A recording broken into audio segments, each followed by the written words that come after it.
వారి వారి ఆయుధాలు కూడా బయటపడుతున్నాయి. ధైర్యానికి, యుక్తికి, శక్తికి, భుజ బలానికి మారుపైరైన దేవతా స్వరూపుడు ఆంజనేయుడు. అలాంటి బాహుబలుడి వజ్రాయుధం శ్రీలంకలో బయటపడింది. మానవ మాత్రులు కనీసం కదిలించలేని స్థాయిలో ఉన్న గద అందరినీ ఆశ్చర్యపరుస్తోంది.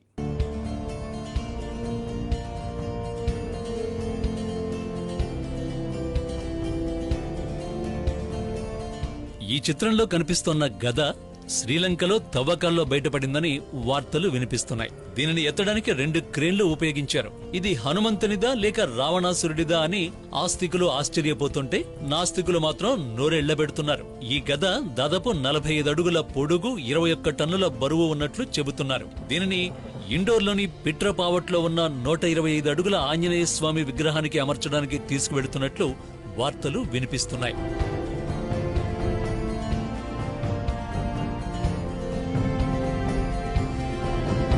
శ్రీలంకలో బయలుపడిన భారీ గద బరువు 19,000 కేజీల పైనే ఉంది. అందుకే దీన్ని వరల్డ్స్ లార్జెస్ట్ గదగా పిలుస్తున్నారు.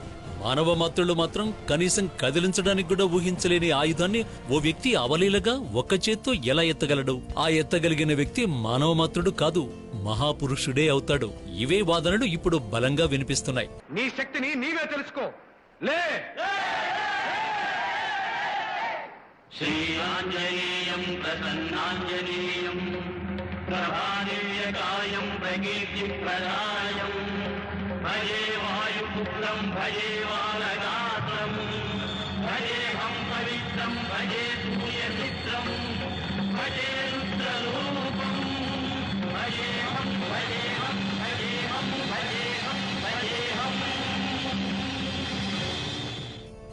హనుమంతుడు పరమ రామభక్తుడు. ధైర్యానికి, యుక్తికి మారుపేరు. అంతేకాదు మహాబలవంతుడు కూడా. రావణవధ జరిగిన తర్వాత సీతారాముల్ని తన చేతుల్లో పెట్టుకుని సముద్రాన్ని దాటి అయోధ్యకు చేర్చాడు హనుమంతుడు. ఈ ఒక్క ఉదాహరణ చాలు ఆంజనేయుడు ఎంత బలవంతుడో చెప్పడానికి. అయితే ప్రస్తుతం వార్తల్లో నిలుస్తున్న ఈ మహాగద అందరినీ ఆశ్చర్యపరుస్తోంది.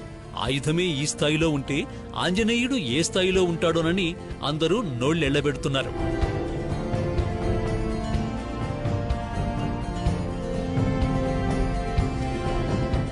భారతీయులు బలంగా నమ్మే రామాయణ, మహాభాగవతాలు కట్టుకథలు కావని, అవి నిజంగానే జరిగాయి అన్న వాదనలకు తాజా పురావస్తు పరిశోధనలు బలం చేకూరుస్తున్నాయి.